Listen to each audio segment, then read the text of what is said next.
इसी प्रोग्राम के ऊपर डिस्कस हुआ है कि किस तरीके से एक ही किस्म के बेंचेस जो हैं वो बनते रहे और किस तरह से जो सियासी केसेस होते थे उनमें कौन कौन फेलो जजेस, कौन कौन से लाइक माइंडेड जजेस जो हैं वो बैठते रहे। रीमा ने इसके ऊपर काफी डिटेल में पहले भी इसके ऊपर बात की हुई है। अच्छा, अब जो ये वाली पूरी चीज है, आप देखिए कि वैसे तो जो हसन साहब ने भी बात की और एक जो जजेस का अपना एक कोड ऑफ कंडक्ट है, उसके मुताबिक कोई भी जज जो है उनको डिक्लाइन करना चाहिए कि कोई भी केस जो कि उनके अपने इंटरेस्ट से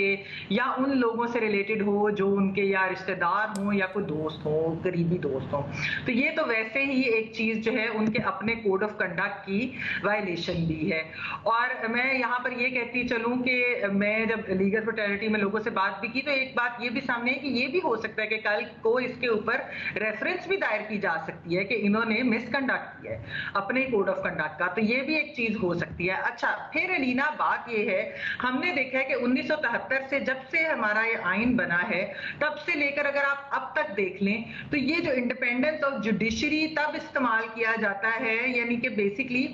बहुत जो है इनके अंदर जब ये जजेस के ऊपर आ जाए, कब इनको रेगुलेट करने की अगर बात करें या इनको कोई अपने जैसे आपने देखा कि प्रैक्टिस एंड प्रोसीजर वाले कानून के ऊपर बात कर ले, कोई और चीज ऐसी हो जाए, बेसिकली वो चाहते हैं कि उनको इंडिपेंडेंस हो आइन से और पार्लियामेंट से,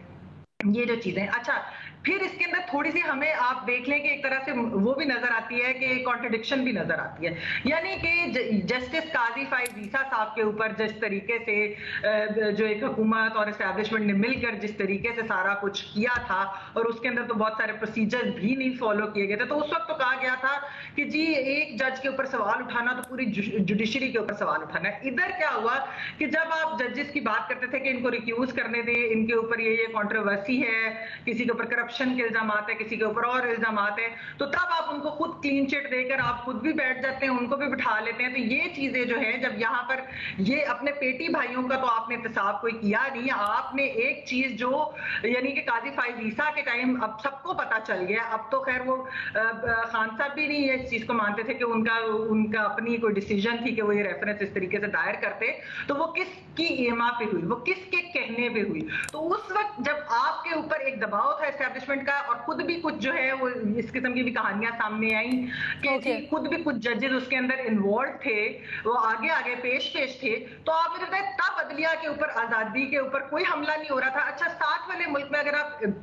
इंडिया के अंदर भी देख लें तो उनके आर्टिकल 124(4) के अंदर भी जजेस को रिमूव करने का एक जो पूरा प्रोसीजर है उसमें पार्लियामेंट को भी आईनी इख्तियार हैं, वो उधर एक प्रॉपर उसका प्रोसीजर है। बात ये है कि यहाँ पर तो 18वीं तरमीम में आप लोगों ने अगर कुछ करने की कोशिश की तो उस वक्त जो है जब से वो इफ्तिखार चौधरी साहब उनको मसला पड़ गया कि हमारे ऊपर हमारे इंडिपेंडेंस पे। एक चीज मुझे बताएं, क्योंकि लास्ट बात मैं ये कहना चाह रही हूँ, और इस बार जब ये प्रैक्टिस एंड प्रोसीजर जो कि हालांकि सारे बार्स कहते हैं, सारी लीगल फ्रेटर्निटी कहती है कि एक्चुअली बहुत ज्यादा जुडिशरी की पावर्स हैं, बहुत ज्यादा आर्बिट्री पावर्स है, खासतौर पर चीफ जस्टिस की, इसको रिफॉर्म होने की जरूरत है, सुप्रीम कोर्ट के अंदर रिफॉर्म्स लाने की जरूरत है, इन सारी पावर्स के ऊपर इनको कर्टेल करने की और रिफॉर्म करने की जरूरत है। जब कोई पार्लियामेंट ये रिफॉर्म करने की कोशिश करे तो आप कहें जी अदलिया के ऊपर है। अगर पीडीएम की गवर्नमेंट उन जजेस के ऊपर एतराज उठा रही थी तो देखिए उसकी वजह है, उसकी वजह यही है कि वो उनके कोड ऑफ कंडक्ट के भी अगेंस्ट जाती थी बात, फिर भी आप उसको कह रहे हैं कि ये आप पे, यानी कि बेसिकली आप ये कहना चाह रहे हैं कि मैं मेरे पे